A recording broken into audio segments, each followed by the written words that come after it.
Olá, pessoal, tudo bem? Sejam todos muito bem-vindos a mais um painel, agora da nossa série Retomada. O painel de hoje que traz uma turma super experiente da área de finanças, os CFOs, esses profissionais que têm sido tão exigidos e têm ajudado tantas organizações a passarem por todo esse processo de transformação.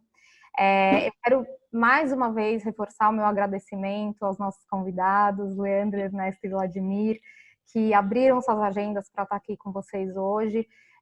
Mais uma vez, né, dividindo experiência sobre esse modelo e sobre esse momento e retomada de mercado, inspirando aos executivos que estão assistindo a gente nas suas decisões, nos seus desafios. E, mais uma vez, super obrigada pela presença de vocês. É uma honra ter vocês com a gente. Eu sou a Dani Verdugo, sócia fundadora da The Consulting, e vou apresentar o nosso timaço aqui, começando por você, Clau.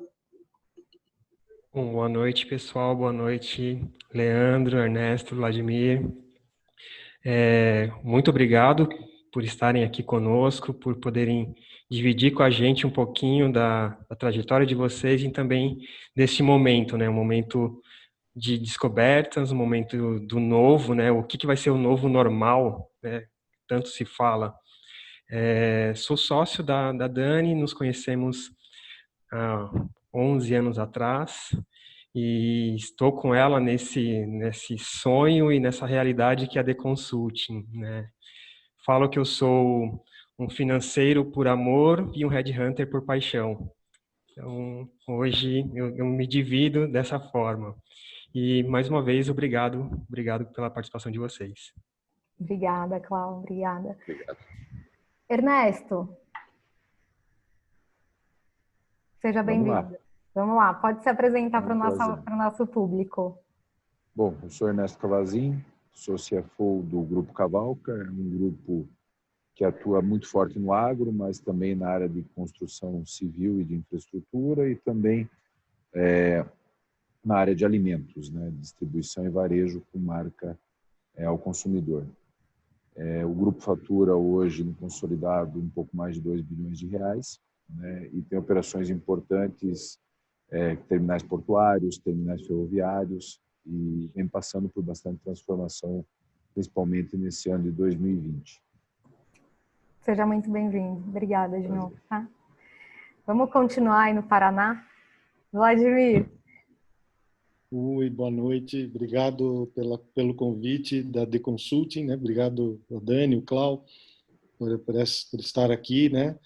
É um prazer estar aqui com o Leandro, com o Ernesto também, que a gente vai debater aqui alguns temas do futuro, como que nós estamos passando.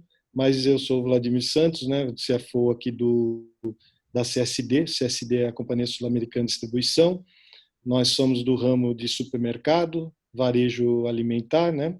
Temos hoje 57 lojas, estamos presentes aqui no Paraná, né, São Paulo e Mato Grosso do Sul, em 27 municípios, e atuamos com 4 bandeiras, praticamente. A bandeira Cidade Canção, que fica aqui no Paraná, o Amigão, que é o supermercado lá em São Paulo, e o São Francisco, que é o supermercado no Mato Grosso do Sul. Também entramos no ramo de atacados e de autosserviço, o estoque atacadista, uma bandeira nova, 2018 iniciamos as operações. Espero contribuir aí para o público e sermos bastante assertivos na condução desse tema. Obrigado. Obrigada, Vlad. Leandro. Boa noite a todos. Mais uma vez agradeço o convite aí da participação. Então, meu nome é Leandro Machado, sou CFO aí do Mind Lab Group, né, uma empresa que está presente em mais de 20 países, desenvolvendo habilidades socioemocionais, né, de alunos, né, principalmente crianças, jovens, e agora recentemente entramos também no segmento de adultos, né, na parte de geração de renda. Então, estamos presentes aí nacionalmente e atendemos na parte de escolas, na parte de educação, escolas privadas e públicas, né? Então, temos muitos clientes da área pública, aí, estados e municípios, e muitas escolas espalhadas pelo Brasil todo na parte do nosso setor privado. Muito, muito legal, Leandro. Obrigada mais uma vez pela sua disponibilidade, pela presença. E a gente comentava aqui, né, nos bastidores, antes de começar o bate-papo, que vocês todos estão em setores que vão ajudar, né, a nossa economia a se reerguer e tem ajudado a economia nesse momento tão desafiador, né? Então, é uma sorte para nós ter uma turma que está lidando aí com a abundância nesse momento, então vai ser muito legal mesmo. E aí eu quero já aproveitar e direcionar a nossa primeira pergunta para o Ernesto, né, que está num grupo econômico de diversos setores. E pensando em retomada, né, Ernesto, no nosso futuro próximo, quais setores, na sua opinião, vão ajudar a retomada da economia, pelo menos no Brasil, quando a gente pensa no nosso contexto? Bom, toda retomada, né, a gente vem de um modelo que se vai acumulando, né? Quando você precisa retomar de novo, a primeira coisa que você tem que estar leve. É importante. Logicamente, nós nunca vamos estar preparados para essas crises que vêm, né? Ninguém fala assim, semana que vai ter crise, né? Então, ninguém nunca está preparado. Então, o importante é você ser rápido o suficiente para se preparar quando ela começar, né? Então, se a gente precisa acelerar, se a gente precisa retomar, a primeira coisa que tem que estar é leve, né? Ou seja, entender a tua operação, entender a tua corporação, onde ela pode estar mais enxuta, onde ela pode estar mais preparada. Dentro dessa leveza, nós podemos falar em dívida, podemos falar da necessidade de um caixa forte, podemos falar da necessidade de custos e despesas no final do dia. Então, o primeiro ponto é qualquer operação, no momento em que vem uma crise, se ela vai precisar ter uma retomada, é ter essa leveza, essa capacidade de ser ágil para ir mais rápido na retomada, certo? O Brasil, basicamente, né, ele é um produtor de alimento, né, e é um grande consumidor de alimento. Então, tanto o Vladimir quanto eu estamos mais nesse dia, né? A gente está tanto na ponta, nós estamos na ponta da produção de alimentos, estamos na ponta de distribuição de insumos para a produção e na logística desses alimentos, seja na produção de soja, milho, ou seja até arroz, feijão empacotado para ir para o supermercado no final do dia. Estes setores, eles continuaram muito fortes. Não significa que não tiveram problemas e estão tendo que se readaptar. Querendo ou não querendo, né, o que acontece na sociedade como um todo, nós sofremos um impacto no final do dia. Hoje se estima que a economia brasileira deve ter um downgrade de 10%. Né? Isso não significa que nós ficamos mais ricos, significa que todo mundo ficou mais pobre. Logicamente, se tinha R$10 na mesa, sobrou 9. Né?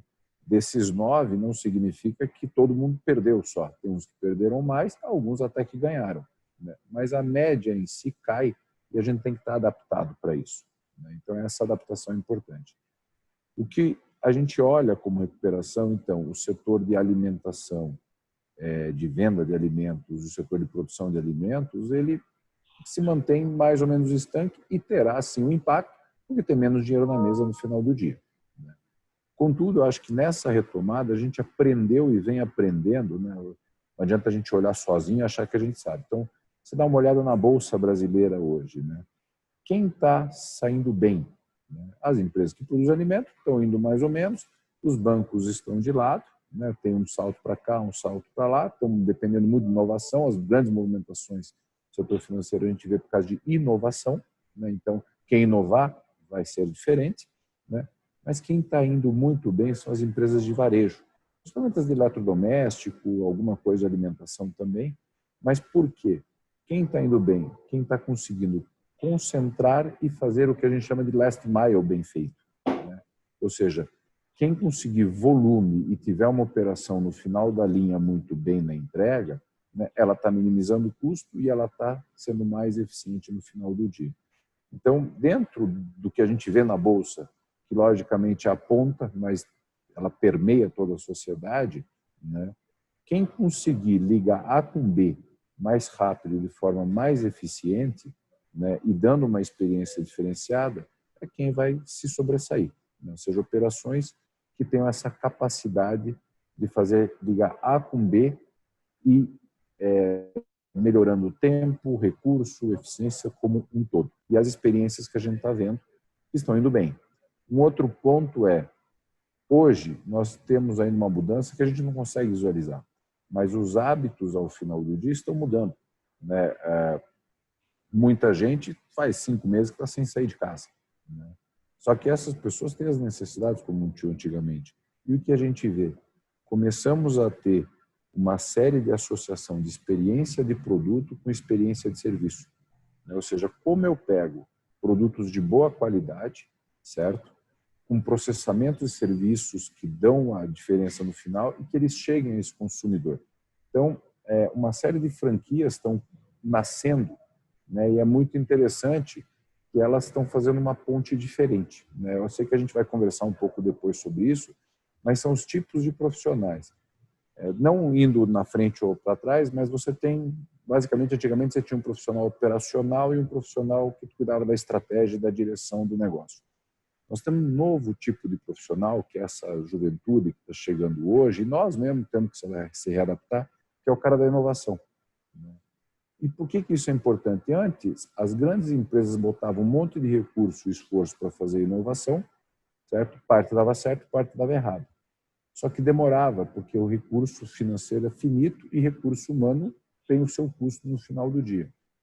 Com essa mudança desses profissionais que não querem ficar no escritório, num laboratório ou numa prancheta desenhando e tentando inovar, ganhando um salário, você tem o outro cara que está olhando o tiro para frente. Então, você tem um terceiro nível de profissional que muitas vezes não está ligado para a empresa, vai se ligar depois, que é o cara que cria inovação. Hoje, né, esses dias atrás estava olhando, até me assustei com isso, quantos profissionais criaram empresas com soluções simples e que as grandes empresas olham e vão lá comprar. E muita gente fala assim, nossa, mas o cara pagou caro, né? Ele não pagou caro. Ele foi assertivo, ele não gastou num P&D enorme para chegar naquele ponto. Ele foi lá e remunerou o cara que trouxe o P&D correto para ele. Então, esse novo tipo de profissional é alguma coisa que vai acontecer muito forte no país. Qual é o risco? E daí, por isso que eu vejo em trabalhos como o que o Leandro está fazendo, são muito grandes. Nós somos um país pobre, né, que está ficando 10% mais ou menos mais pobre, certo? E nós sabemos que a pobreza e a riqueza não alcançam as pessoas na mesma velocidade, né? Ou seja, é muito mais fácil o cara que é pobre ficar mais pobre mais rápido, né, do que o cara que tem certos recursos.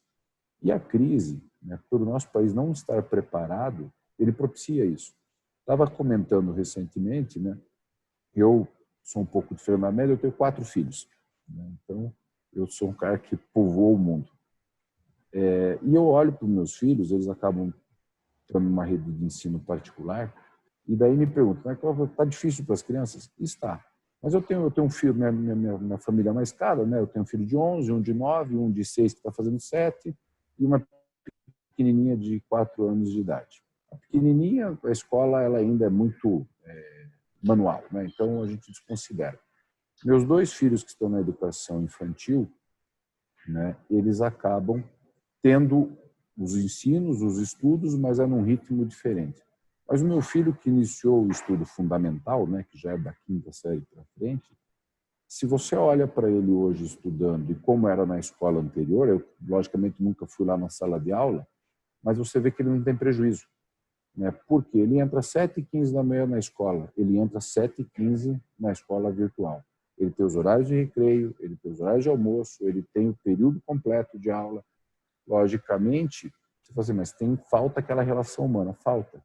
Mas, por um outro lado, ele é instigado a estudar sozinho, a pesquisar sozinho, sem ninguém apontar para ele. Qual que é o problema disso? O problema disso é que, do outro lado, nós temos uma outra criança de 11 anos que está na rede pública e está sem fazer nada. E, efetivamente, por nós morarmos num país pobre, ele não vai recuperar esse ano perdido. E isso abre um leque de desigualdade muito grande. E a desigualdade é ruim, porque a desigualdade custa muito.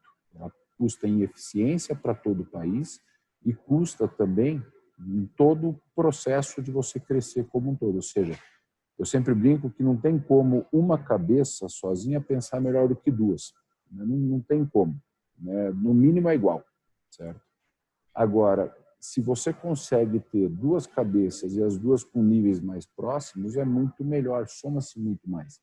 Nós vamos passar num país, e esse é o grande desafio, de saber como nós vamos recuperar essas crianças que estão aí até os seus 18 ou até os 22 anos, que são quem está na faculdade, como vamos recuperar eles para que o país seja mais eficiente. Porque, de novo, se nós estamos falando em leveza, nós estamos falando em eficiência, rapidez e capacidade. Só tem o conhecimento para chegar lá, né? E esse é o desafio que a gente vê. Por isso que eu acho, como terceiro pilar, né, então eu vejo o agro muito forte, a alimentação muito forte, a capacidade logística e de ter essa interação com o consumidor final muito forte. E eu acho que essas plataformas novas de educação são um pilar importante, elas vão precisar levar alguma coisa diferente e o país vai precisar investir nisso. Nós vamos depender disso. Então, é um setor muito importante, certo? Logicamente, a indústria vai ter que voltar, mas ela tem um prazo mais longo de retomada, né? Porque ela depende do consumo e depende desse retorno da renda como um todo. Então, a minha visão dentro dos setores é que a gente vai ver acentuadamente o mantenimento do que o agro vem fazendo, até porque ele vem se tornando relevante no Brasil. Se você pegar o agro há 30 anos atrás, ele era primário e representava muito pouco do PIB do país. Hoje, a balança comercial do agro é quase equivalente à do minério, que era a única coisa que nós tínhamos de balança comercial relevante lá atrás. Então, isso começa a mostrar que o agro vai ser forte e ele vai ter mais investimento. E o agro traz necessidade de equipamento, máquina, insumo, uma série de coisas que gera uma economia muito grande. É responsável hoje por quase 35%, 36% do PIB do país, né? Essa movimentação, seja em tomada de serviço, em outros pontos. E querendo ou não querendo, nós temos um país com 210 milhões de pessoas aproximadamente. Essas pessoas vão consumir, então a gente precisa ter cada vez mais o ponto de contato e a forma de levar esse produto para eles. Então o varejo vai ser muito importante, a reinvenção do varejo vai ser muito importante. Até porque nós vamos ter uma série de pessoas que vão mudar os hábitos, inclusive, de comprar, né? Já está acontecendo. Então essa é a inteligência. E a terceira parte é como recuperar esse tempo perdido, tanto pelas crianças, quanto pelos jovens, quanto os caras que já estão trabalhando e tiveram uma dificuldade de alcançar conhecimento. Como a gente vai levar esse conhecimento num modelo novo de mercado? Quem conseguir trazer essas respostas, eu acho que vão ser os grandes puxadores da economia para frente. Essa é a minha visão, Daniel. Legal, legal, Ernesto, obrigada. E eu queria fazer mesmo essa provocação ao Leandro, né? Leandro, acho que tem uma questão como é que eu vou dizer? Tem uma questão de propósito business de vocês, né? Também que deve estar muito conectado com isso. Já era uma tendência, e aí é uma curiosidade minha, tá? Que já era uma tendência a educação através de plataformas digitais, a gente já vinha vendo, né, o ensino à distância ganhando espaço. Você acha que depois disso que a gente está vivendo, ganha mais força esse modelo, as plataformas, o ensino à distância, ou você acha que vai ter um momento em que vocês param de acelerar? Eu acho que assim, a parte do ensino à distância é uma tendência e um caminho sem volta, né? Eu venho falando ultimamente que o 10 anos está sendo antecipado em 90 dias, né? Então a gente acelerou muito esse processo, né? E a gente se viu do dia para a noite trancado em home office, né? Todas as escolas fechadas. Então nós somos do segmento de educação, temos mais de 1 milhão de alunos na nossa base, onde nós atendemos escolas públicas e privadas, e nós nos movimentamos muito rápido. A nossa operação não era uma operação online, a gente tinha parte da nossa operação dos nossos produtos sendo entregue digitalmente, né? Principalmente pela parte de infraestrutura, que na área pública ela quase não existe, né? Na parte das escolas, e as crianças também não têm acesso à internet. E mesmo na parte privada, que teoricamente deveria ter um pouco mais de estrutura, muitas das escolas também não têm a estrutura ideal, né? Então nós não tínhamos isso como nosso modelo de entrega de serviço, né? A gente entregava de uma forma física. Mas com todo esse problema da pandemia, né, a gente teve que rapidamente se movimentar. O nosso modelo de entrega ele se tornou 100% online, né, principalmente na parte de formação dos professores que aplicam a metodologia nos colégios, né? Então, aliás, já está sendo feita 100% remota. E uma outra parte que a gente viu, que a gente achou que ia ter uma resistência muito grande, porque os professores, teoricamente, têm uma cabeça...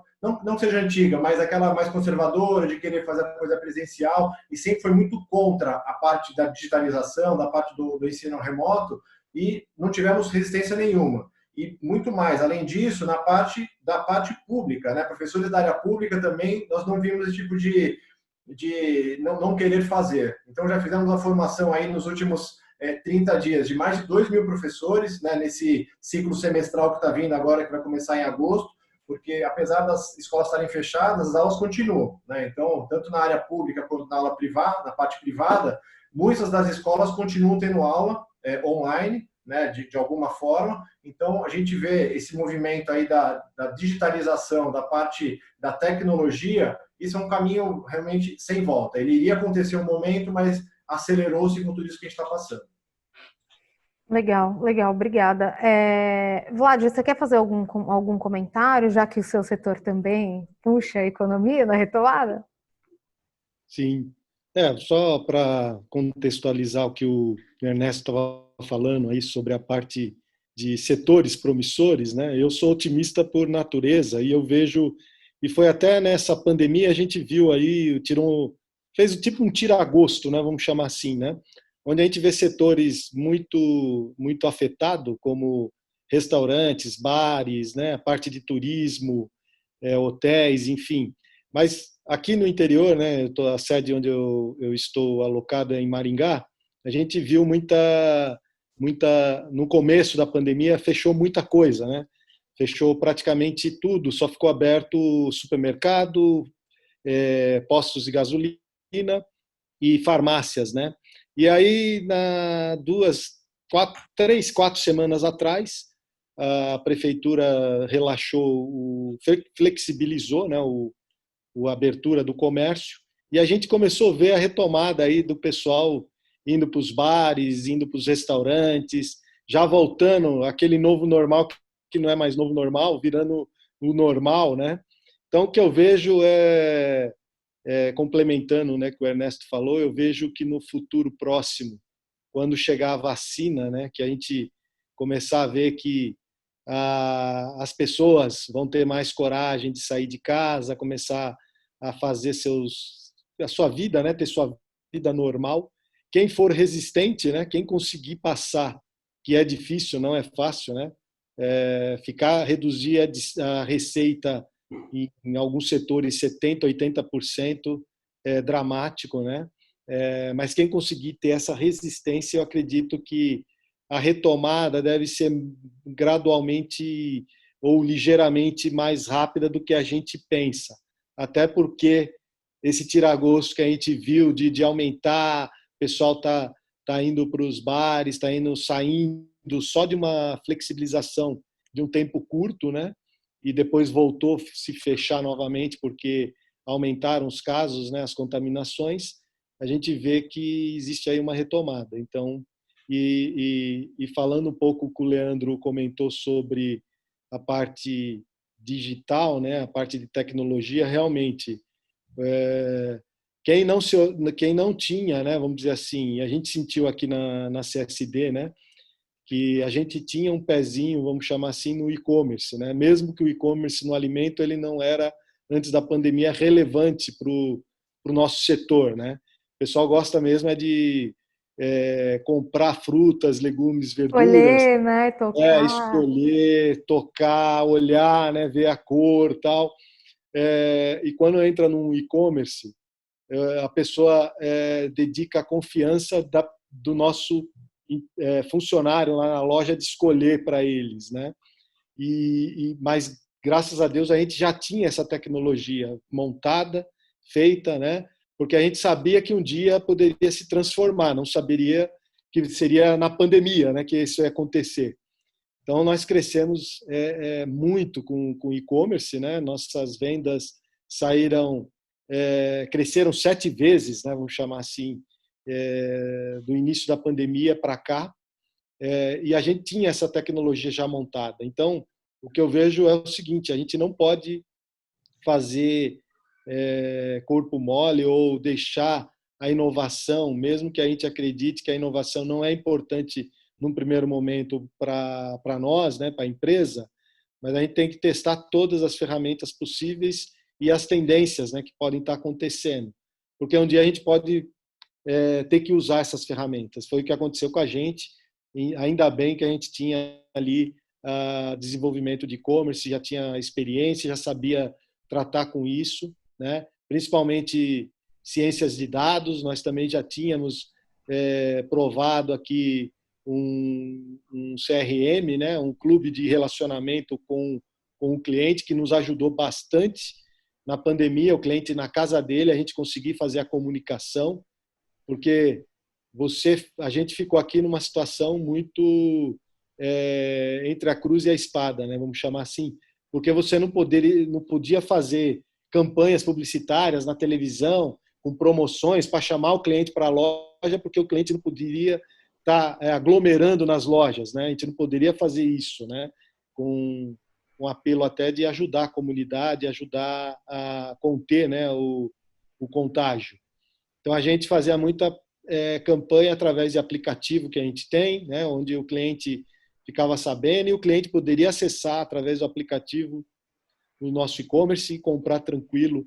Isso foi uma mudança grande que a gente teve, que a gente visualizou, mas graças a gente já está, antes da pandemia, vim testando, vim olhando e implementando de olho na inovação. Por isso que a gente conseguiu tratar, né, esses temas com agilidade, como o Ernesto também colocou, né, ser ágil para implementar as ferramentas, as tecnologias, os processos, para poder ajudar a gente cada vez mais passar, né, com resiliência e resistência a essa pandemia.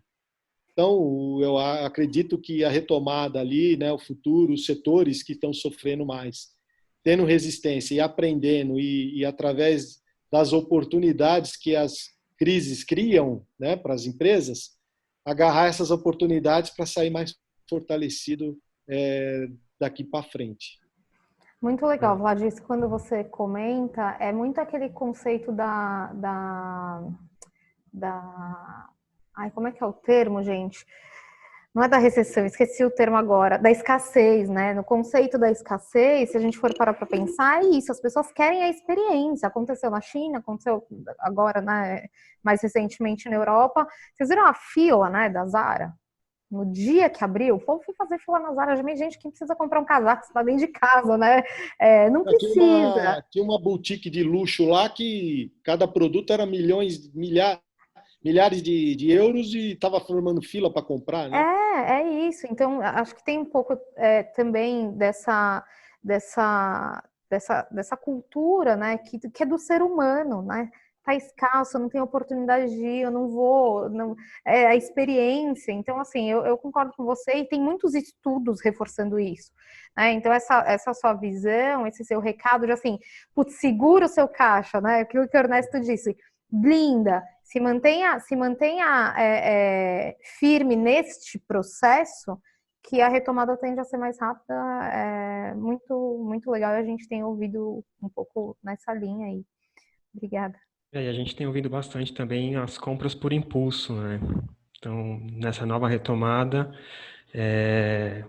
hoje mesmo falei com uma profissional do setor de bricolagem e o aumento foi, assim, 72% em relação ao mesmo período do ano passado em venda de tinta.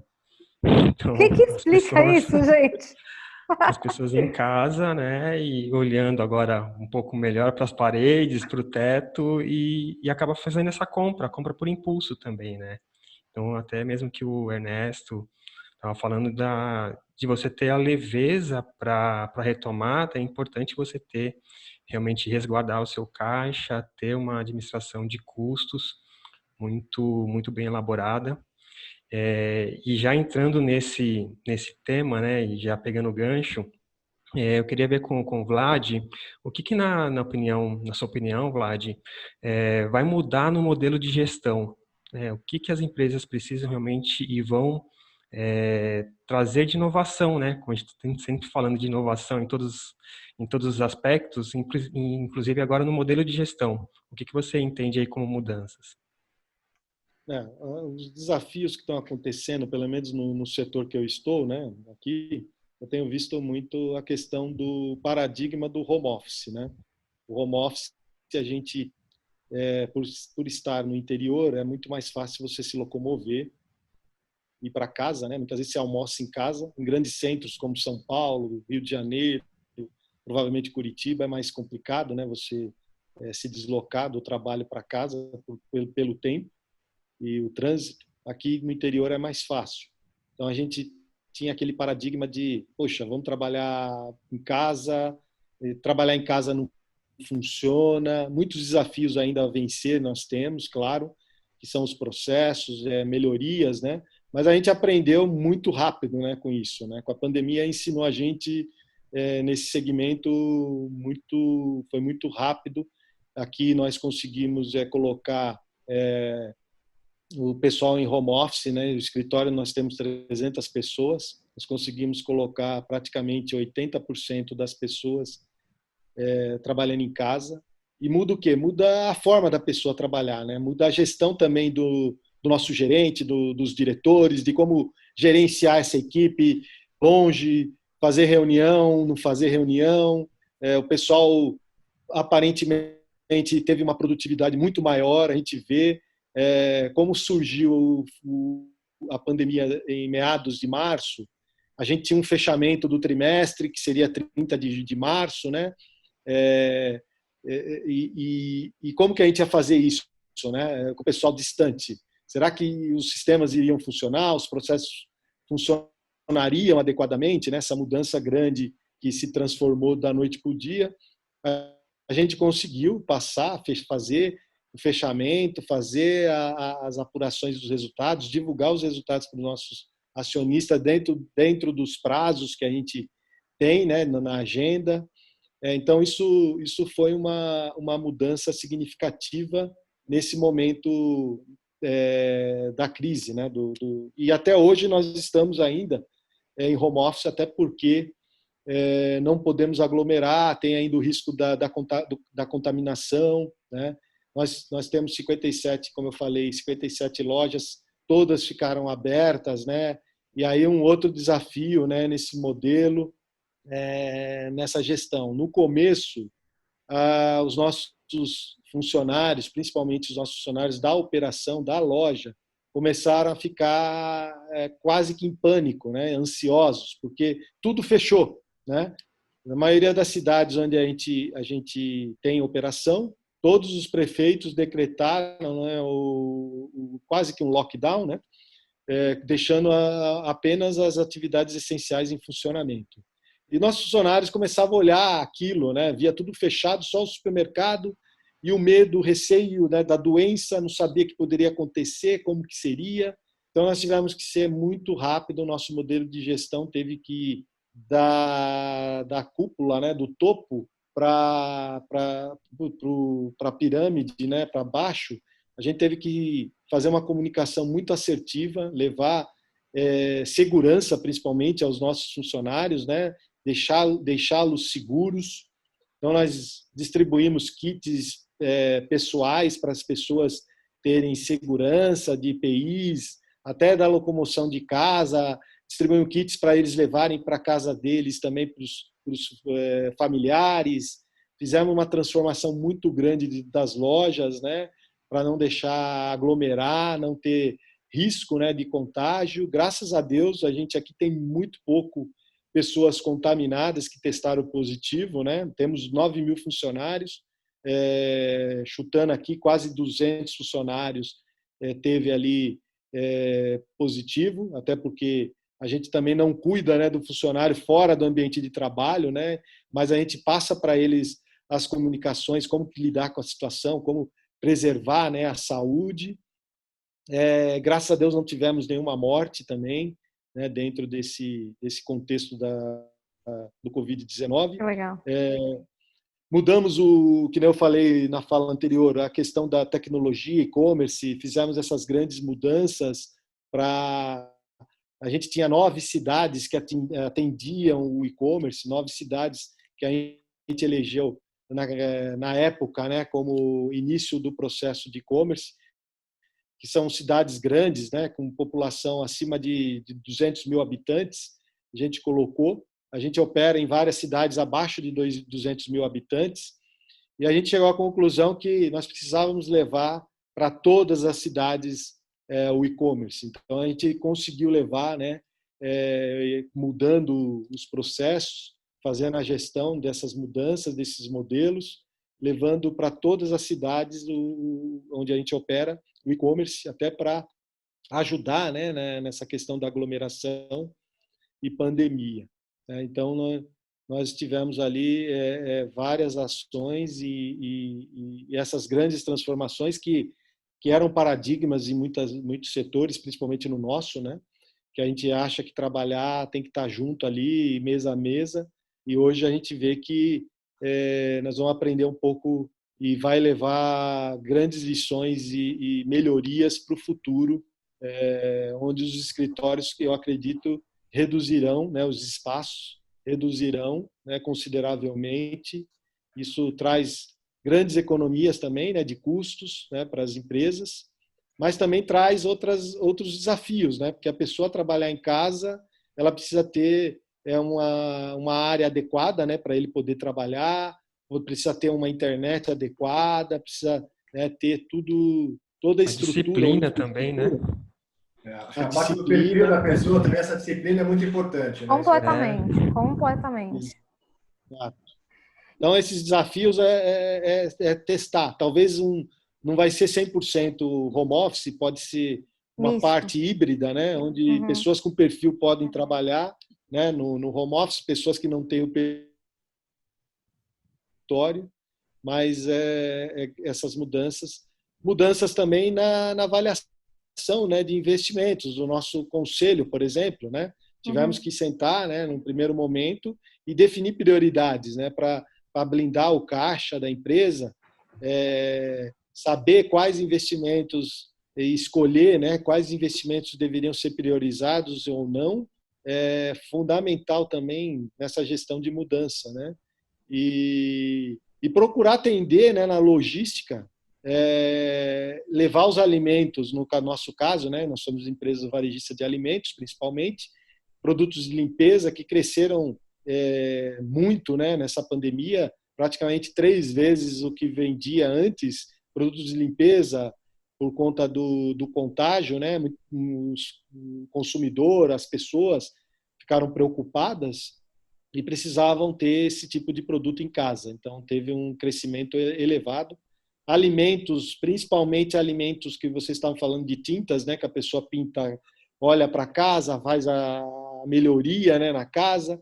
Muitas pessoas começaram a cozinhar mais em casa, né? Então, a questão de fermento, farinha, produtos básicos que quase que não se vende tanto, começou a ter um crescimento enorme, né? E aí a logística é fundamental para trabalhar com o fornecedor, o centro de distribuição e a entrega na loja. Então, isso teve um trabalho bastante grande para manter toda essa engrenagem funcionando. Ô, Vlad, eu poderia dizer, então, que falando em mudanças de modelo de gestão, que, na sua opinião, passa a ganhar espaço uma cultura de confiança muito mais do que de comando e controle, né? Aquele gestor que gostava de dar ordem ali, tá ali perto de todo mundo e vendo o que está fazendo, o que não está fazendo, se apontou certo, se o cara não saiu para dar um passeio ou fazer um respirar, hoje é muito mais a produtividade, a entrega, né? É isso aí. A pessoa tem que entregar aquilo que está no dia dela. Se ela trabalhou 2 horas e entregou, paciência, beleza, ótimo, né? Não tem mais aquela do cara trabalhar 8 da manhã e até às 6 da tarde e não entregar o que ele tem, né? Então, hoje está muito na confiança e também nas atividades, né? Priorizar e saber distribuir as atividades. Então, o novo gestor vai passar por essa mudança significativa, principalmente em setores de serviços, né? Que é muito mais... não é o contato com o cliente direto como o supermercado, que não tem jeito. Não podemos ter um operador de caixa trabalhando em casa, ele tem que trabalhar lá na loja, né? O repositor de gôndola tem que trabalhar na loja. Mas o cara que dá o suporte em ciência de dados, em tecnologia, em contabilidade, no financeiro, provavelmente pode estar executando o seu trabalho em casa, desde que ele tenha as ferramentas adequadas. Muito legal. Muito Dani, legal. acho que só contribuir um pouco na parte do home office, né? Acho que as pessoas com certeza vão ser medidas pela produtividade, mas acho que o papel do líder, né, do chefe, é estar puxando essa pessoa que está com uma produtividade baixa, às vezes, e entender o porquê, né? Porque muitas vezes a pessoa não sabe como está trabalhando sozinha, né? Sem uma supervisão, né? Então, acho que esse dia a dia é muito importante o papel do líder estar dando o caminho, dando ferramentas de como essa pessoa está entregando e melhorando a sua produtividade. Então, eu tive exemplos dentro do meu time onde as pessoas super boas, né? Mas aí você via a produtividade às vezes caindo porque a pessoa se perdia no dia a dia dela, porque ela fica em casa sem uma teórica supervisão, né? E às vezes acaba deixando de entregar alguma coisa num prazo. Enfim, acho que o papel do líder também tá dando essa puxada, dando esse caminho, né? Para a pessoa melhorar esse ponto. O que você está falando é perfeito, assim, porque e nós tivemos um exemplo aqui. Alguns, né? Serviço, Vlad, foi o que você falou. Nós temos alguns talentos e um grande talento a gente percebeu, né? Começou a perder produtividade, a gente vinha tendo essas conversas com ela, e aí chegou um dia que ela falou assim, eu não quero mais. Eu não sei nem se eu quero fazer isso na minha vida. Então, assim, deu uma bugada mesmo, claro, uma profissional, né, início de carreira. Então, ela realmente travou e falou, não quero mais fazer isso. E aí, era 100% home office e tal.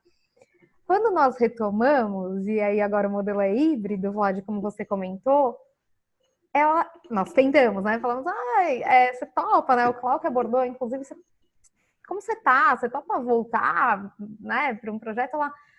Eu topo. Se vocês estão no escritório, eu topo. E aí hoje a gente comunicou, né, que vai ser dividido isso.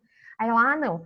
Sendo só 2 vezes por semana home office, eu continuo topando, mas 100% eu não consigo. Então, foi isso que você falou, né? É um dos nossos grandes talentos dentro da consultoria e não funcionou para ela ser 100% home office. E eu conversava com um executivo outro dia de uma empresa que tem super a cultura, tá, gente?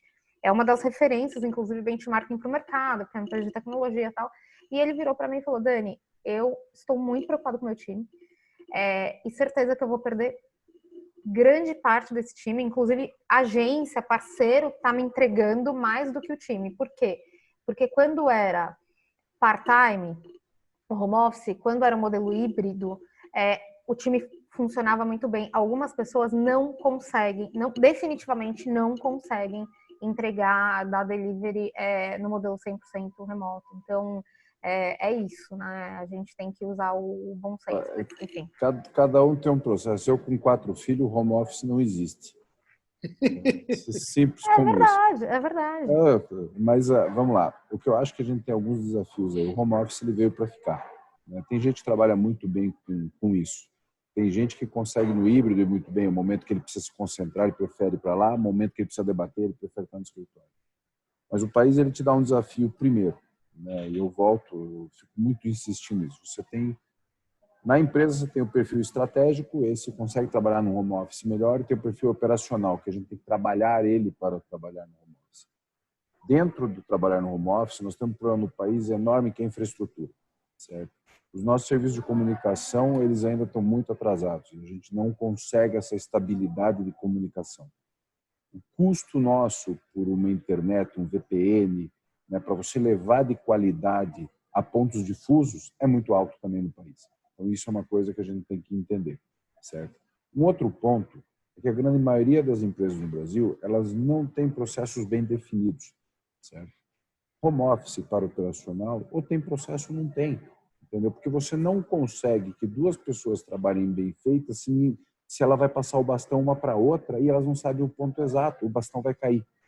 Então, o processo, a necessidade de fazer processos cada vez mais bem desenhados, com começo, meio e fim, e a responsabilidade de cada uma dos profissionais é importante. Isso não começa no processo, começa num organograma, numa descrição de cargo, numa responsabilidade de cada profissional.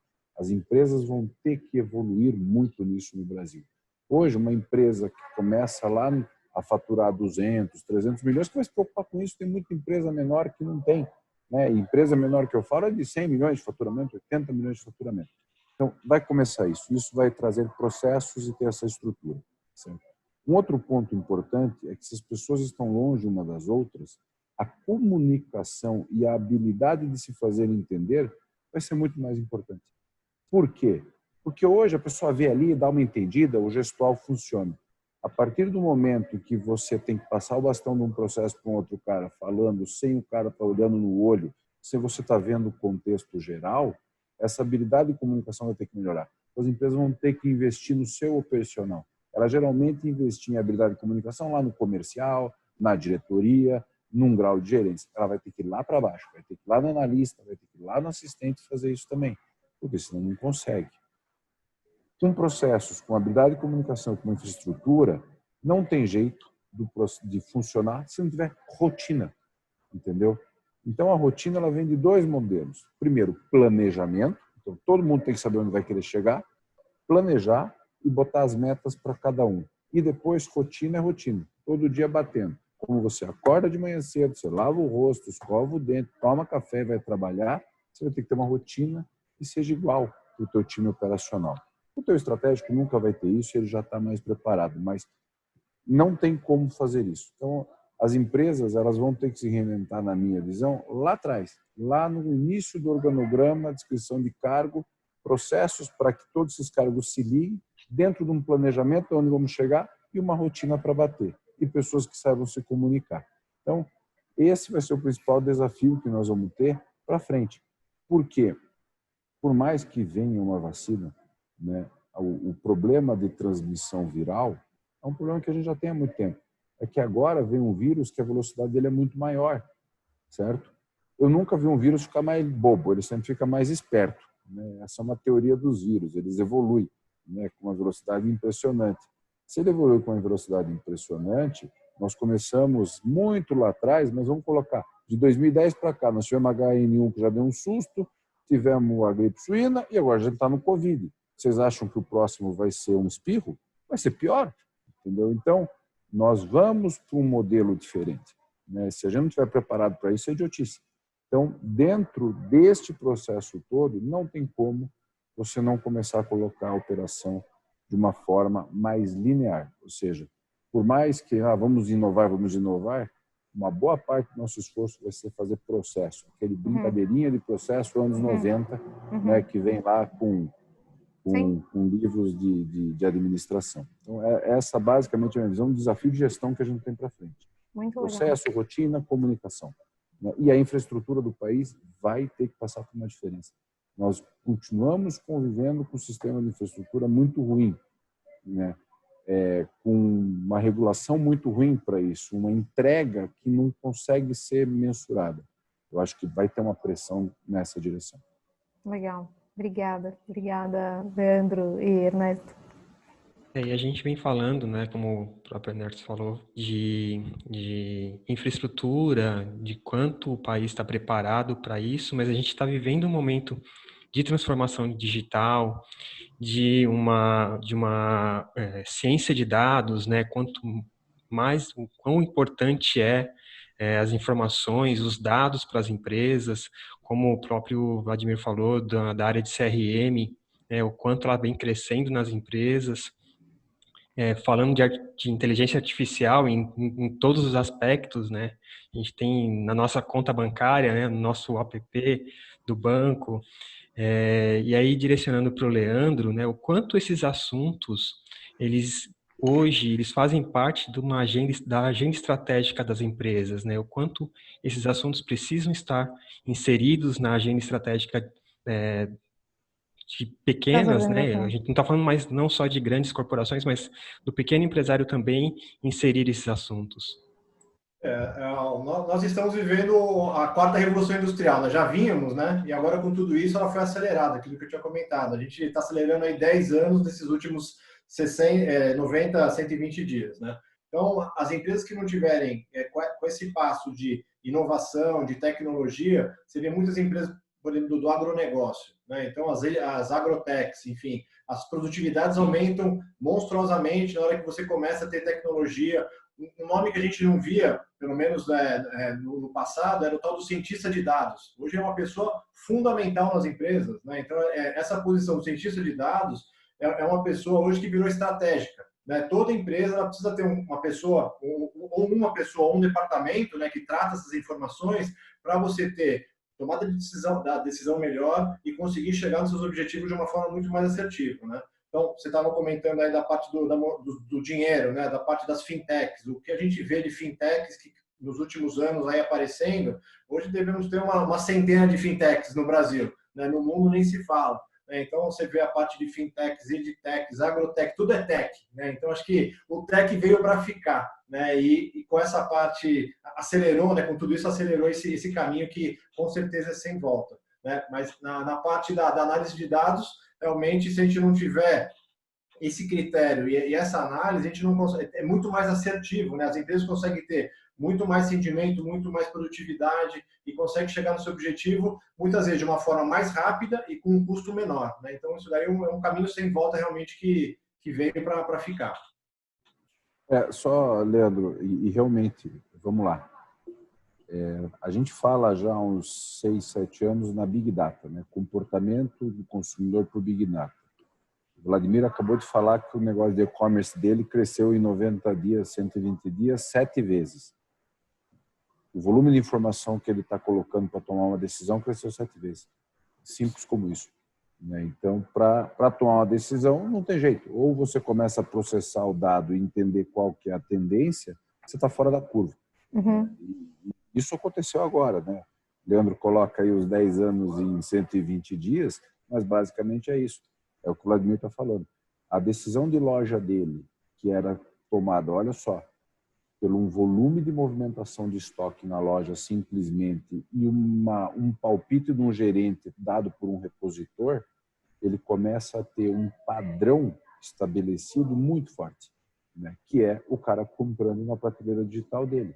Uhum. Certo? Qual que é o perfil? Qual que é a classe econômica? E ele tem todos os dados, 100% dos dados. Se foi homem que comprou, se foi mulher que comprou, qual que é a faixa etária, basicamente consegue saber mais ou menos a renda, a localização geográfica da moradia dele, entendeu? Para ele botar o próximo centro de distribuição dele ou a próxima loja do supermercado dele, ele tem informação. Entendeu? Então, vai ter que passar por isso. Eu tenho uma pergunta mais específica para você, Lê, mas só para complementar o que o Ernesto disse, eu tive uma experiência no supermercado outro dia que, enfim, é meio óbvio, a gente faz isso, né? O nosso trabalho a gente tem que estar alinhado com tudo que está acontecendo no mercado, mas eu fiquei até um pouco assustada. Estava lá, estava passando a compra, aí uma moça parou assim na frente do caixa, eu terminei de passar a compra, não entendi. Ela falou assim: então, a senhora tem um cartão aprovado aqui e tal? E aí eu falei: meu Deus, né? Agora eles até abordam pessoalmente, assim. É realmente super importante. É claro que tem um aprendizado, né, do que é a experiência uau, né, para o cliente que está comprando no e-commerce, né, porque não adianta nada de comprar no e-commerce e não ter uma experiência boa de recebimento e tudo mais.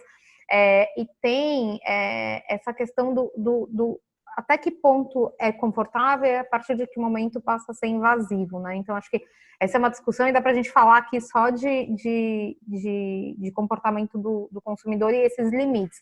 E, aliás, já dando um spoiler, a próxima série está muito relacionada a isso. Mas, Lê, eu fico me perguntando aqui sobre o quanto esses assuntos, eles podem, de maneira real, assim, fazer parte da grade curricular do ensino. No Brasil, a gente sabe que a gente está, infelizmente, né, atrás de muitos países. Há países que já colocam ciência de dados na grade curricular do ensino infantil, né? Então, eu queria a sua opinião e talvez até informações que você, por estar no setor de educação, tenha. Isso vai acontecer no Brasil? Você acha que é uma tendência? Eu acho que assim, essa é uma tendência, com certeza, mas a velocidade de acontecer isso aqui no Brasil eu não vejo de curto prazo, infelizmente.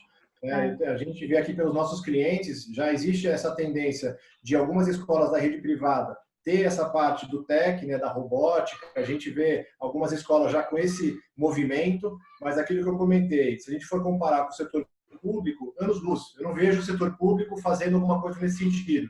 Existem alguns municípios que são clientes nossos, que eu sei que tem projetos de robótica, que tem algumas coisas também voltadas para tecnologia, mas assim, são projetos muito pequenos e para a quantidade de alunos muito pequenas também. Então, infelizmente, eu não vejo essa parte dessa entrega, dessas tecnologias, enfim, desse tipo de nova, do 4.0 para esses alunos nesse momento. Eu não vejo isso, infelizmente.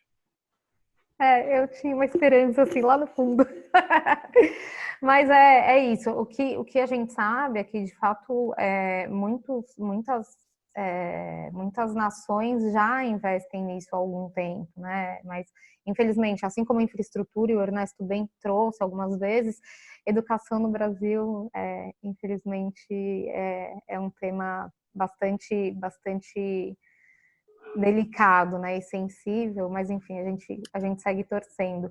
Vlad, você ia fazer só conectando só essa parte da educação que você Claro. falou, o governo tem a obrigatoriedade de gastar 25% dos recursos dos impostos em educação. Só que a gente vê muitas vezes ele sendo gasto de forma errada. Então, infelizmente, é isso que a gente acaba não sendo competitivo, a gente acaba não conseguindo se desenvolver. A gente vê os decisores, né, os próprios secretários de educação, não tomando muitas vezes a decisão correta e gastando de forma errada o recurso que existe. Né? Enfim, 25% é um número altíssimo dentro do orçamento de 100%. E é obrigatório por lei esse tipo de gasto em municípios e estados, né, como gasto mínimo. Então, enfim, recurso não falta. Talvez às vezes falte a forma adequada de usar esse recurso. E tem até a educação financeira, né, gente? Que a gente volta, né, pré-Covid, pré tudo que a gente está vivendo, outras nações têm desde sempre na sua grade. Quem teve a oportunidade de viver em outros países sabe, né, como é que a criança americana, por exemplo, lida com dinheiro. É uma coisa que no Brasil, no ensino privado, já não tinha, né? Enfim. Vlad, você ia fazer algum comentário? Não, só ia comentar sobre tecnologia, inovação, aí, ciências de dados, né? A gente vê muito, nós mesmos, né, como consumidor, a gente começa a ter uma um certo jeito, né, de lidar com a situação de hábito, né? A gente vai criando hábitos, né? A pandemia, o vírus veio trazer ali uma série de hábitos de segurança, hábitos de forma de tratar, né? de tocar. Você não cumprimenta mais ninguém, não pode mais fazer nada, né? Porque é o contágio que está aí. Então, tem mudado muito, né? A gente sente que tem mudado muito o hábito do cliente e exigindo mais tecnologia. Por exemplo, muitos clientes estão com medo já de usar cartão de crédito, né? Tem usado muito celular, pagamento por aproximação, que a gente chama, né? Então, a gente tem implantado ali vários outros parceiros, né? Com tecnologia, né? De pagamento por aproximação. Outros casos, a gente viu crescer bastante a questão de self-checkout, né? Nós temos em algumas lojas self-checkout. Antes o pessoal gostava mais de passar no caixa, bater um papo ali com o operador do caixa, né? Que no nosso caso o supermercado muitas vezes é o único ponto de contato, né? Hoje a gente vê crescer bastante, né, o uso do self-checkout em algumas lojas que a gente possui, essa ferramenta, essa tecnologia, porque o cliente está começando a ter receio, né, de contato, de estar ali, né, mexendo com certas coisas, né. A questão da entrega, né, do e-commerce, né, forma de entregar, forma do entregador, né, tá se portando, né, se trajando para entregar é importante também, né, o acondicionamento da mercadoria, né, para chegar na casa da pessoa. Então tem tudo isso que vai se transformar e muito mais daqui para frente, né? Eu acho que são coisas que vieram para ficar, né? Como o Ernesto falou, outros vírus poderão vir e acho que virão, né? E os hábitos das pessoas, o trauma, né, que ficou dessa pandemia, não sei se vai passar igual aconteceu com a gripe espanhola, né? A gente acabou esquecendo porque foram 100 anos atrás, né? Talvez se passar 100 anos, daqui 100 anos a gente esquece tudo e volta ao normal. mas vai ter muita transformação digital, muita transformação de tecnologia. O uso da ciência de dados já era, né, uma vontade das empresas, agora cada vez mais, né? As empresas de inovação, de startups de inovação cada vez mais crescendo, né, para dar facilidade para o consumidor, para o cliente, para as pessoas, e tirar um pouco essa pressão do contato, da pandemia. Muito legal, muito legal. Obrigada, pessoal. A pergunta que eu vou fazer agora é uma pergunta. Primeiro, um parênteses: tem uma obra aqui do lado, vocês devem estar ouvindo, eu peço desculpas. Mas é uma pergunta que, assim, todo painel é a pergunta que eu acho que quem assiste, os executivos que assistem, mais tem a curiosidade de ouvir, porque é a perspectiva de colegas, né, de outros executivos. Para suportar a retomada, gente, de economia, de processo, de novo modelo de gestão, do novo normal, né? Que tipo de perfil profissional vocês passam a precisar no time de vocês? E aí, Lê, eu queria começar por você. Vamos tentar definir esse perfil, as características essenciais para a contratação de executivos para o time de vocês daqui para frente. E não só executivos, mas de modo geral. O que a gente vê muito é que 70% a 80% das pessoas que são contratadas pela parte técnica, elas são demitidas pelo socioemocional. Isso é um dado que todos os países acontece, infelizmente, né? Então, a gente, como nós somos especialistas no socioemocional, essa é uma parte que a gente olha muito, né? Então, o socioemocional das pessoas, muitas vezes a gente não olha nem o currículo, né? Lógico que a experiência vale, né? Ela vale muito, mas assim, se a pessoa tem a faculdade X ou Y, às vezes não é o que mais vai pesar na balança, né? A gente vai fazer uma análise muito mais da experiência de vida que ela teve, da experiência da parte profissional, né? Mas a parte socioemocional é uma coisa que impera, né? Então, eu sou uma pessoa que eu vim do esporte, né? Então, eu tenho uma trajetória esportiva importante, né? Eu fui 14 anos da seleção brasileira de polo, então fui um atleta de alto rendimento. Então, assim, eu misturo dentro das pessoas que eu olho sempre esse perfil socioemocional bom, né? Que tem essa parte ok, e também a parte voltada para o esporte, né? Então, esse perfil da pessoa ter a resiliência, de ter o perfil de ser uma pessoa que é destinada, ela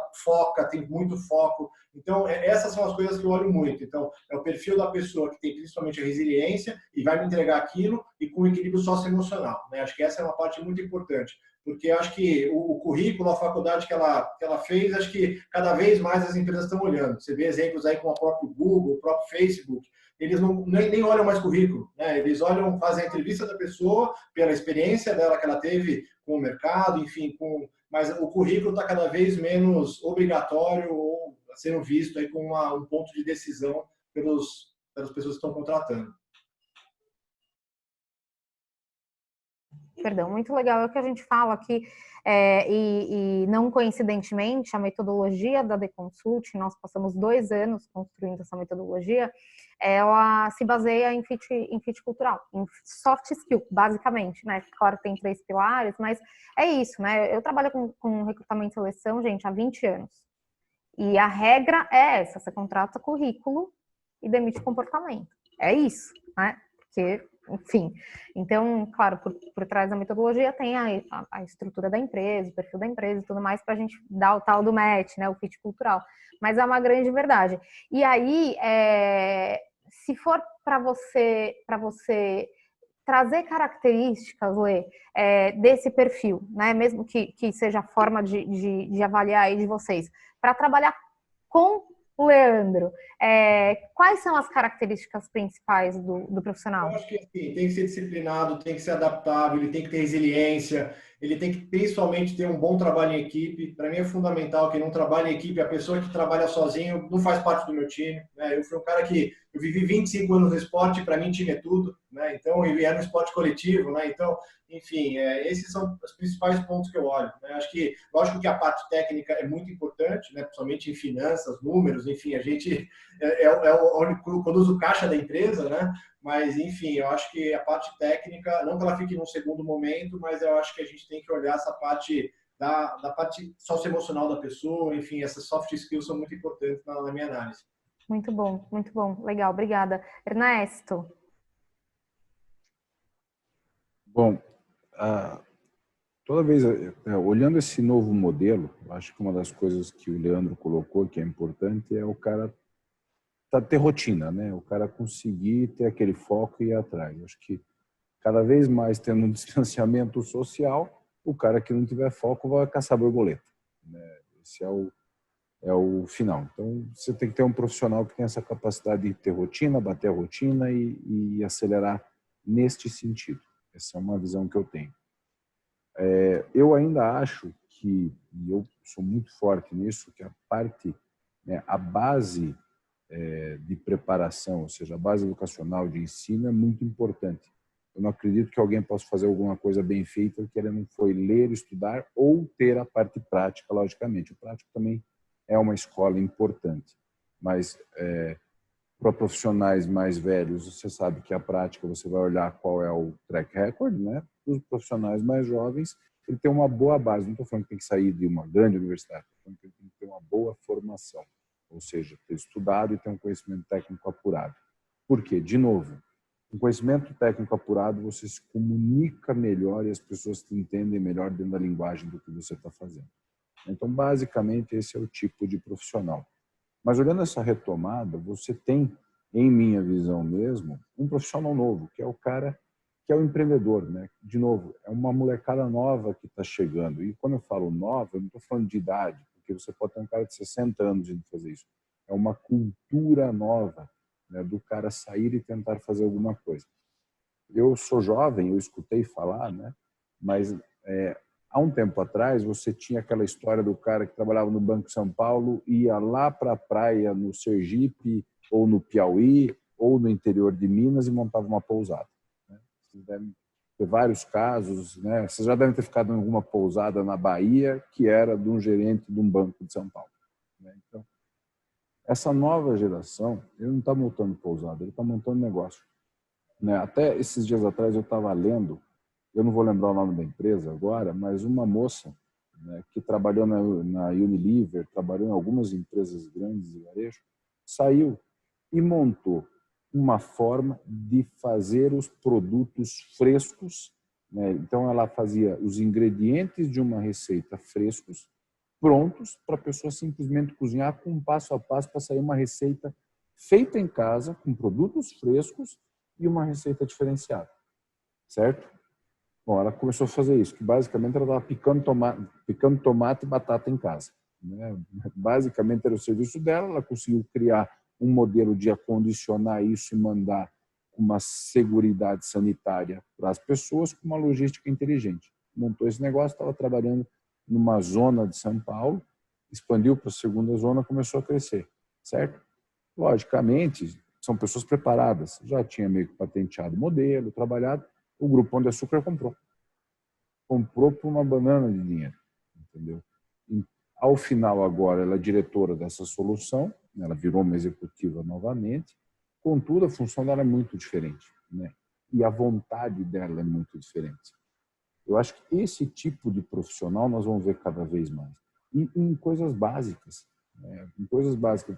Eu sempre brinco, né? Um dos nossos acionistas, que é presidente do conselho, que é o seu Cides, ele falou o seguinte: você pode falar de tecnologia o quanto quiser, mas pegar o grão de soja, jogar para plantar, botar fertilizante, veneno, colher ele, botar no navio e mandar lá para a China, precisa de gente e não tem tecnologia que faça.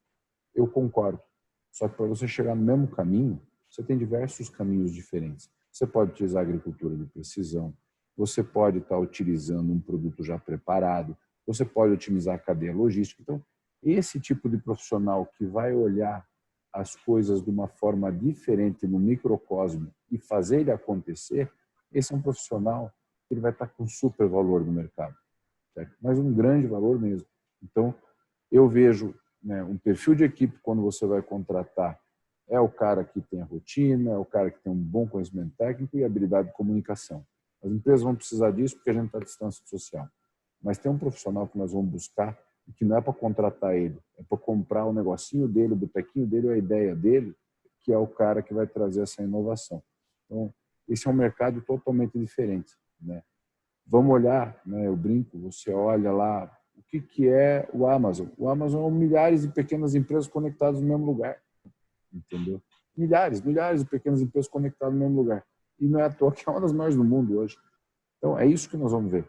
Nós vamos ver que um país como o Brasil, engessado em leis trabalhistas, um país como o Brasil, antiquado com uma justiça do trabalho que não faz sentido, né? Porque se eu acordei com você, o quanto eu vou trabalhar, né? Mas, logicamente, ainda que precise de uma cultura mais forte, tanto de respeito quanto de conta, é um país que vai ter profissionais que cada vez mais é assim, nós vamos fazer um negócio, eu não vou lhe contratar, né? E acho que esse é o profissional que eu quero ver na frente. Eu quero um profissional que eu faça um negócio com ele, eu não quero contratar ele. Muito legal. E, coincidentemente, eu diria, não de inovação, mas nem o empreendedor, mas esse perfil, esse misto das duas coisas, coincidentemente a gente começou ontem, né? O kickoff do projeto foi ontem, de um grande projeto que busca esse perfil, Ernesto. Não é um executivo, não é um empresário, mas depois a gente conta melhor para vocês.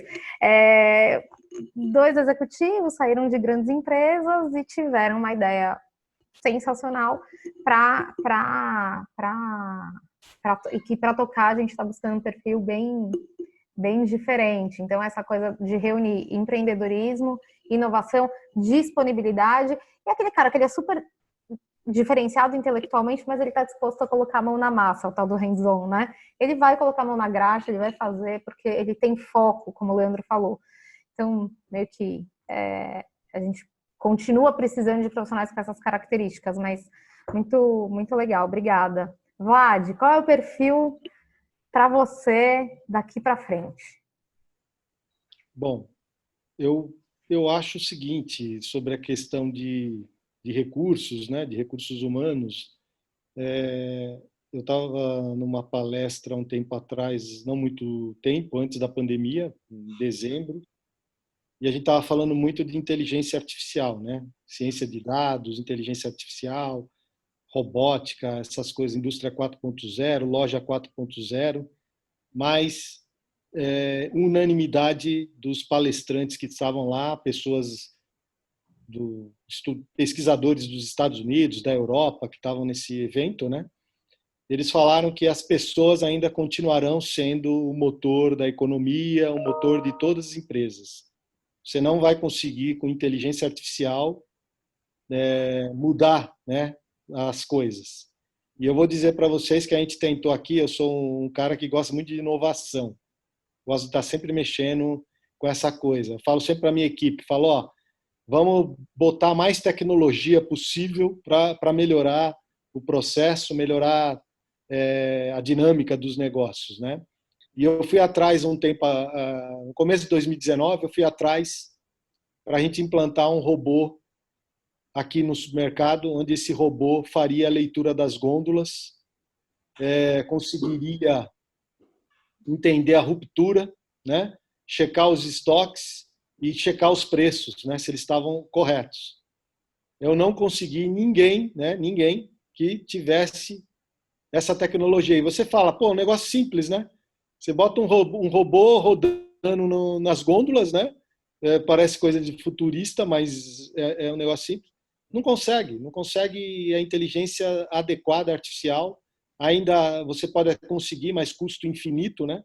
E não dá para ter custo infinito. Então, as pessoas, na minha visão, ainda são o carro motor de toda a economia, de todas as empresas, né? Falando do perfil, aí acho que o Leandro, o Ernesto, você tocou bastante nisso, né? E a palavra da moda hoje é o quê? Resiliência, né? A palavra da moda. Tá dando até chato, né? Ouvir falar toda hora isso, né? Resiliência. E o novo normal, né? Só ouvi falar disso. Então, eu acho que tem um ponto fundamental na juventude que está chegando aí, que a gente não pode desprezar, que é a ansiedade, né? A ansiedade é difícil, né? É uma coisa que você tem que tratar bem. Então, eu vejo um profissional hoje que tem ali paixão do que ele faz, né? Ele tem que primeiro gostar do que ele faz, não adianta ele estar ali pelo salário, pelo dinheiro. Primeiro ele tem que gostar do que ele faz, tem paixão. Eu vejo um profissional que tem que ter, você tem que confiar, né? Não adianta você não confiar. Hoje em dia é muito mais, né? Porque você não está próximo das pessoas, você está mais longe.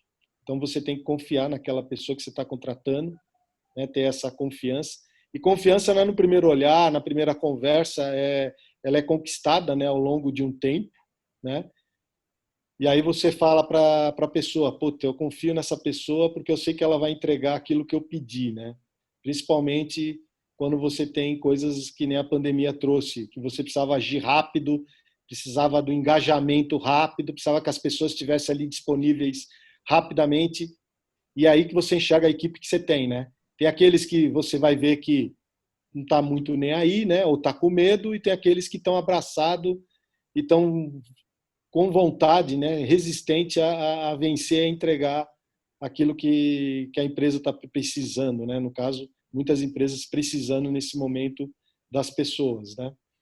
Então eu vejo tudo isso que os nossos colegas falaram, mais essa questão da paixão, da baixa ansiedade, né? Principalmente essa nova geração, né, que está chegando no mercado de trabalho, que vai ser o futuro diretor ou futuro presidente ou empreendedor, né, da nação, e a pessoa ter confiança, né? Confiança dos dois lados.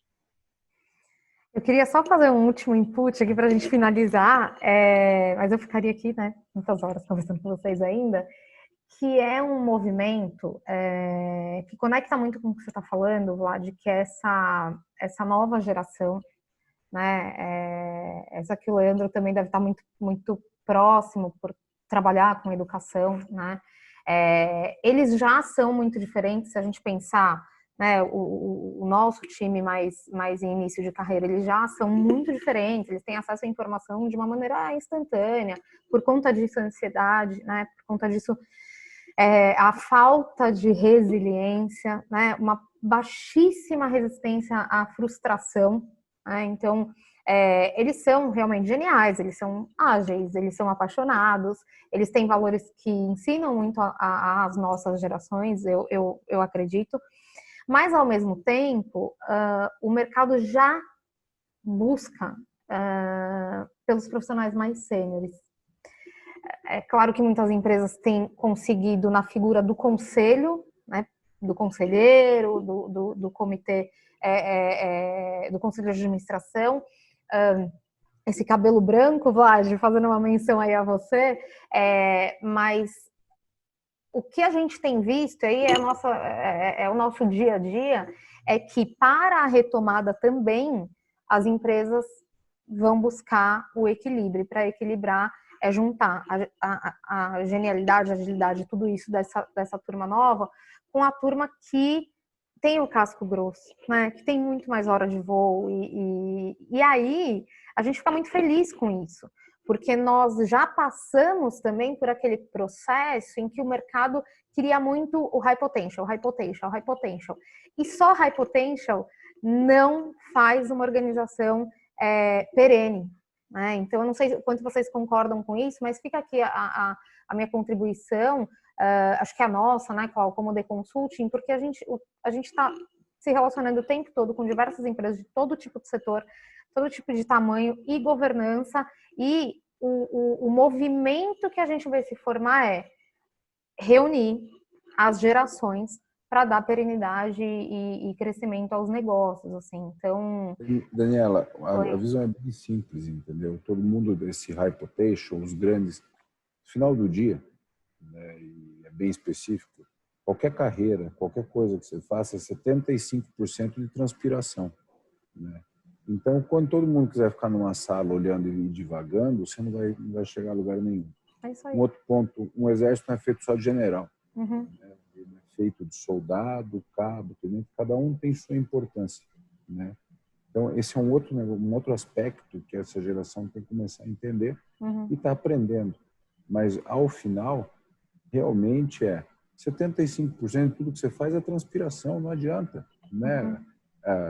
Mesmo o Romário, que só ficava na área, né, fazendo a menção ao esporte que o Leandro comentou, ele tinha que suar um pouco a camisa, né? Não tem jeito, né? A transpiração ela é importante. Se você não se movimentar, se você não for para cima, se não for colocar.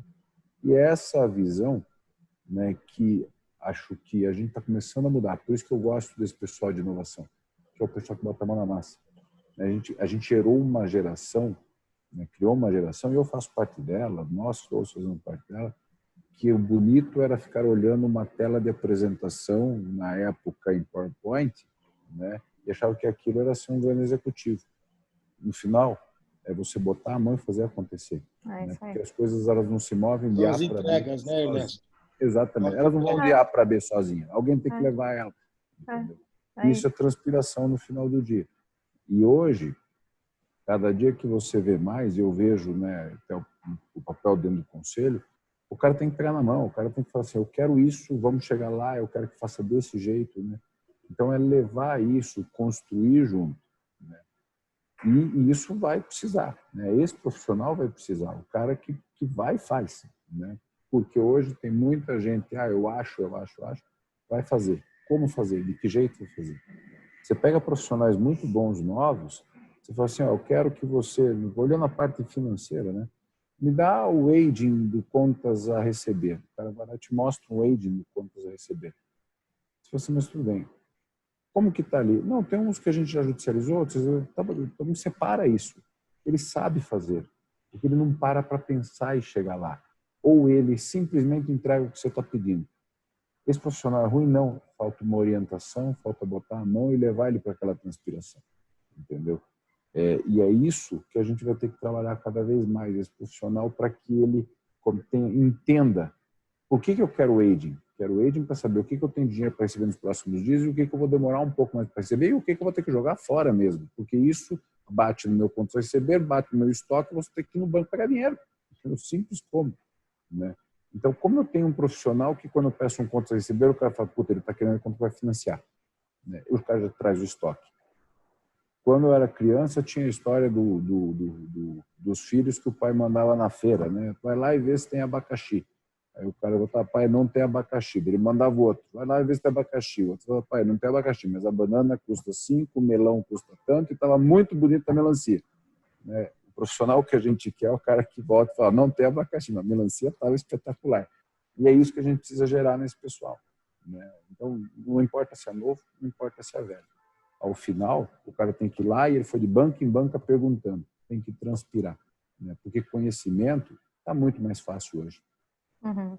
Legal, muito legal. Esse momento também de crise, ela filtrou, né? Esse momento de crise conseguiu mostrar para o mercado, mostrar para os gestores realmente quem tem essa transpiração, quem tem essa vontade realmente de mudar, e aquele que não, que voltando até a alusão da guerra, né? O soldado que vai morrer.